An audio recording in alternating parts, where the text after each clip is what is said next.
우리 네 번째 강의로 한번 이어가 보도록 하겠습니다. 자, 여러분들 이제 구조에서 네 번째는요, 접속어에 대해서 이야기할 겁니다. 이제 뒤에 보면 접속어도 나오고요, 지시어도 나오지만 우리 네 번째에서는 접속어에 한정해서 해봅시다. 근데 여러분들 접속어라고 하면, 지시어라고 하면 나 그거 다 아는데요. 분명히 이렇게 얘기하시는 수험생들이 많아요. 전 현장에서도 굉장히 많이 봤습니다. 근데 문제가 아는데 써먹지 못하는 게 더 문제죠. 근데 보다 보면 알고 있는데 그래, 문제를 이렇게 내니까 꼬일 수도 있네. 이렇게 빠르게 풀 수 있는데 지금까지 내가 그걸 안 해봤네? 라는 생각도 할 수 있어요. 자, 한번 봅시다. 접속어에 보면은 첫 번째 순접인과 역접이 나왔습니다. 일단 여러분, 순접은 앞뒤 문장이 시간순으로 연결 또는 앞의 내용을 이어받아 연결해서 보통은 뭐가 나온다? 그리고, 그래서, 그리하여, 그러므로 등이 많습니다. 자, 뭔가 하나 올라갔죠? 이거 잘 보시면 됩니다. 모든 것들에 대한 공통으로 많이 나오고 있다라는 거 여러분 눈으로 확인하라는 얘기입니다. 그러면 잘 보세요. 순접, 그리고, 그래서, 그리하여, 그러므로가 나오면요, 앞에가 원인, 뒤에가 결과, 이유, 조건, 결론입니다. 자, 그럼 여러분 잘 보세요. 문제는 이런 식이에요. 윗글의 글쓴이의 주장으로 적절한 것 그랬습니다. 여기에서 17살이 주장일까요? 고등학생이 주장일까요?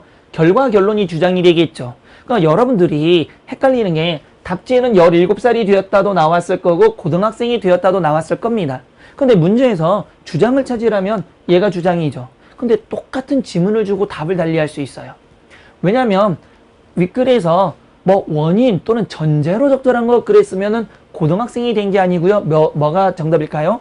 17살이 된 게 원인, 전제, 이유, 조건이니까요. 그러니까 이런 것들에 대해서 분명히 여러분들이 인식을 하고 넘어가셔야 돼요. 이해되셨나요? 두 번째로 또 보시면 인과입니다. 앞뒤 내용과 앞의 내용과 뒤의 내용이 원인 결과죠. 그러면 앞에는 원인, 이유, 조건이고 뒤에가 결과입니다. 그러니까 얘랑은 비슷해요. 됐죠? 그러면 간절한 꿈은 이루어진다. 왜냐하면 간절하게 꿈을 꾸면 온 힘을 다해 노력했기 때문이다. 자, 철수는 몸이 아팠어요. 이게 원인이 돼서 뭐 했습니까? 결과가 된 거죠. 그럼 주장은 결석했다는 거예요. 주장이 이거에 대한 근거는요, 몸이 아팠기 때문입니다. 이해되셨죠? 세 번째, 역접이죠. 자, 역접이라는 거는 내용이 어떻게 된다? 반대가 되는 겁니다. 앞에서도 얘기했지만 역접은 거의 뭐는 바뀌지 않는다? 화제나 대상은 바뀌지 않고요. 서술후가 바뀌는 경우들이 많죠. 자, 보세요. 앞뒤 문장의 내용과 앞의 문장 내용과 반대가 되거나 일치하지 않는 내용이 뒤 문장에 연결된다. 대표적인 게 그러나, 그렇지만, 하지만, 그래도입니다. 이랬을 때 핵심은 어디다? 앞쪽이 아니라 뒤쪽입니다. 주장과 핵심이 어디에 있다? 뒤쪽에 있다라는 겁니다. 자, 영호는 성인이 됐지만 아직도 어린아이처럼 군다니까 영호라는 애에 대해서 말하고 싶은 게 성인이 됐다라는 게 아니라 아직도 뭐다? 어린아이처럼 굴고 있다라는 걸 말하고 싶은 겁니다. 되셨죠? 자, 대등, 전환, 예시, 요약입니다. 자, 대등은 병렬이라고도 하고요. 비슷한 내용이나 구조를 지닌 문장을 대등한 자격으로 놓은 겁니다. 그리고, 혹은, 또는, 이와 같이 첫째, 둘째, 또, 및 이런 것들이죠.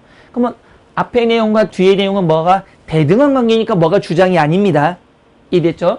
철수 잘생긴 거, 운동 잘한 거, 이렇게 해서 철수 따봉이라는 어떤 결론을 만들 수 있지, 얘가 원인, 얘가 결과, 이런 거 아닙니다.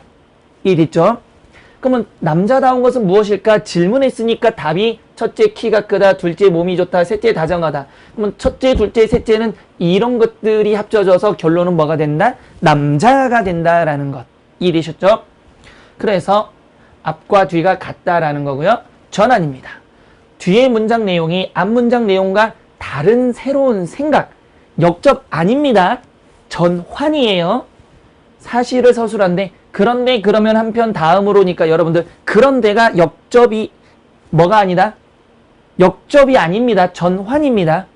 반대 내용이 아니라 다른 걸로 바꾸겠다는 얘기입니다. 특히 그런데를 여러분들이 역접으로 생각하고 반대 내용 아니야 라고 하는데 아닙니다. 그래서 우리는 미래에 대한 장밋빛 꿈을 꾼다. 자, 미래에 대한 이야기예요. 그런데 현실은 뭐가 된다? 장밋빛이 아니라는 거죠. 물론 이 문장으로 보면 미래와 현실이 뭐가 된다? 대조적인 거는 맞지만 이 자체가 뭐가 아니다? 역접은 아닙니다. 전환입니다. 예시로 넘어갈게요.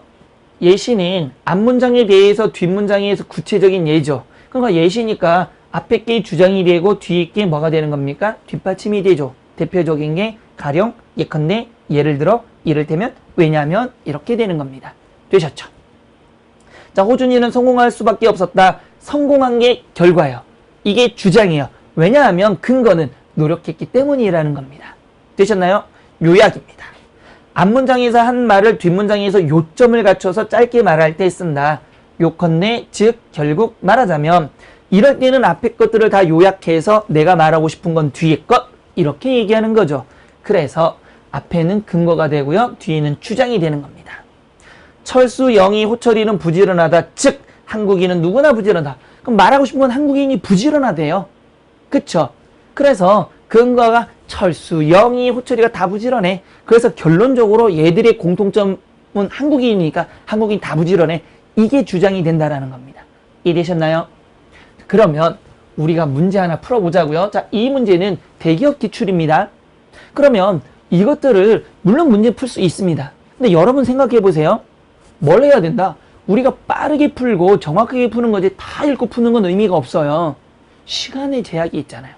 자, 다음 중 빈칸에 들어가기에 가장 적절한 접속어입니다. 자, 한번 볼까요? 그러면 괄호가 여기 있다면 이 앞의 내용과 뒤의 내용의 관계를 여러분들이 찾으시면 되는 겁니다. 보시면 앞에는 누구에 대해서 말하고 있습니까? 박지원에 대해서 말하고 있죠. 박지원 선생님에 대해서.